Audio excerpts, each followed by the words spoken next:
Hey everyone, welcome back to my weekly series reviewing TM, where I look at the greatest inventions since the wheel and Genshin Impact. Today I'm looking at a game that I've been mildly excited for quite some time, Pokemon Legends Arceus. So you might be thinking to yourself, Splooge Lord, what gives you the right to talk about Pokemon? Do you even have good taste in Pokemon? You probably have zero Reddit karma on r/Pokemon, like what are you doing? Now that's where you're wrong, and I actually am the perfect person to review Pokemon games. Observe.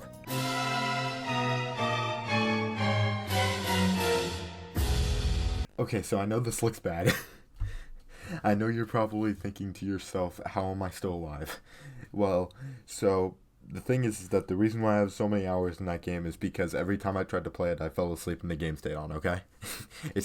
I'm not crazy, alright? But anyways, without further ado, let's get on to the reviewing TM. Alright, so let's start off with the good of this game. Alright, now on to the bad.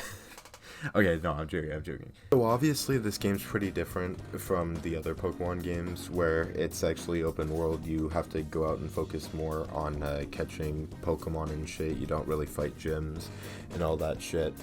And I really like it. It's really different from the other Pokemon games. The main problem is that it could get like really repetitive and boring really quickly, and the only way to like counter that is by like doing other things in between, like doing requests and fucking like not just focusing on one singular area. It's kind of like the Doctor Strange shit where it's like there's only one possible universe where like everything's okay. There's only like really one way to play the game, and if you try to play the game any other way, you're just not really gonna have a good time. So another thing I really like about the game is the ride Pokemon, which are all like Hisuian Pokemon.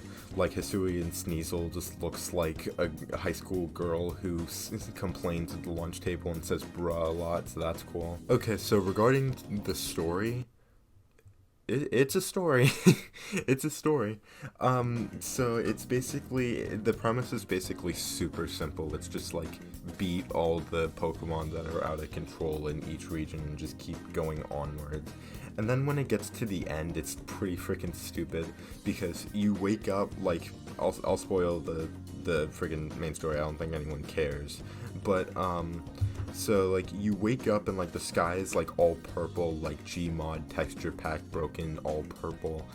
And for some reason, the commander's like, you're behind all this, you're getting expelled from the team and from the village, even though I was just sleeping the whole time, like I didn't do shit. And this was after I beat all the Pokemon that were terrorizing everyone, so I literally saved the village about 5 times at this point, and he was still like, fuck you bitch, you're gone. I was just like, what? And then so it turns out that like, he's like, considered a bad guy, so that's why he did that. And then you beat like Wally's ancestor, and he's like, please, you have to save the commander before he like does anything rash, and makes him out to be a bad guy. And then you go up to confront him, and he's not a bad guy. He's just like, okay, look, I don't trust you. I know you saved our village. I know you saved our people. I know that, like, if it wasn't for you, we would all be dead. But I don't trust you. And if you can beat me in a battle, then we can just, I'll listen to you. And so that's pretty much it. And then you do that, and then he's like, okay, I'm sorry, Jesus. And then you fight Palkia at the end, and that's good. But, and that final boss battle's okay. But, yeah, I mean, the story is just, like, there's not that much to the story really, until you get to postgame. Now postgame is actually surprising, because postgame's actually, I think, is good story wise.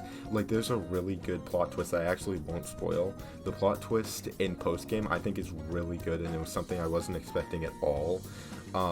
I would have liked it if I would have cared enough at that point, but I thought it was still a really good plot twist, and I liked it. So there's a lot of stuff in postgame you could do that's really good, but something about the game that's just really bad when it comes to the story is just no voice acting. Like, I've never really been one to complain about voice acting. I don't really give a shit. Up to like Ultra Sun and Ultra Moon, I didn't care.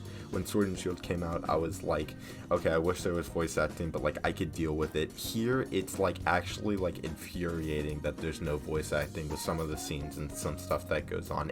It's actually like annoying as fuck that there's no voice acting. It's like watching like a heavily story-driven anime or show and just like reading it in closed captions. It's just you don't really like feel anything from it, and it's so infuriating because like I see like these cutscenes and they actually like look like they could be good and be like, oh shit's going down, but then when there's like no voice acting, it's just like it doesn't feel like there's any merit to them, which is why like that shit's just so annoying. So another good thing is that it's really easy to get shinies in the game, and it's really easy to like complete the Pokédex and shit.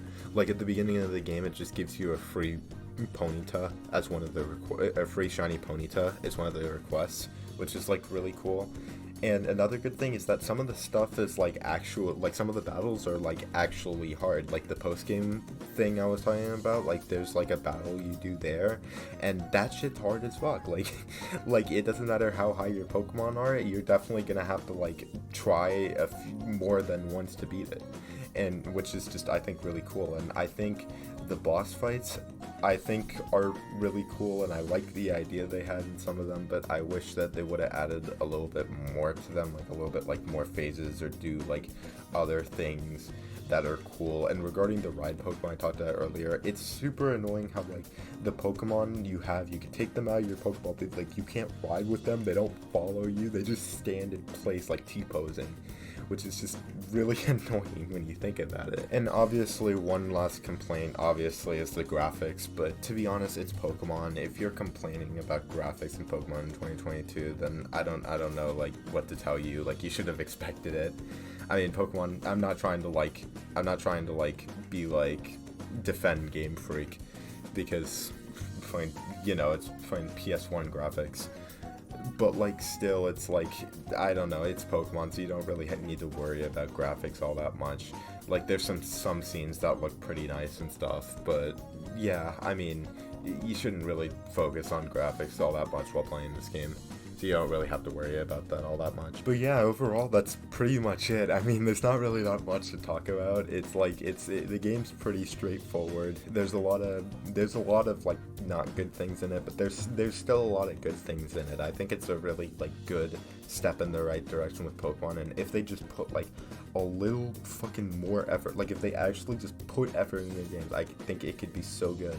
And it's just, since it's Pokemon, they should just have unlimited budget for this shit, but they just act like they don't, which is just so annoying. But like overall, I think it's still just like a really fun game, and if you're a fan of Pokemon, I think you're gonna like it. So if you're a fan of Pokemon, then I recommend getting the game. If you're not, then do not, please, for the love of God, do not get this game. I'd rather have you just buy Cyberpunk than get this game. If you're a fan of Pokemon, do not get this game. But I think it's still just really fun for Pokemon fans. I think it's really fun. I'm still playing through it even after post-game, so I think it's just pretty fun. But yeah, overall for the rating of this game, I give it a 7.5 out of 10. SpongeBob, Patrick, Squidward, Sandy. But yeah, that's pretty much it. 7.5 out of 10 is not bad. Definitely some problems, but I think overall it's still pretty good. But yeah, that's pretty much it. Thanks for watching all the way in. Like, subscribe if you're new. I really appreciate it a lot, and I'll see you later. Bye-bye. Super Idol di Charo, Domaini de 10 by Chongworthy and 1 Domaini 1. Ray I bilingual do, di did sing Chinda John Loose away.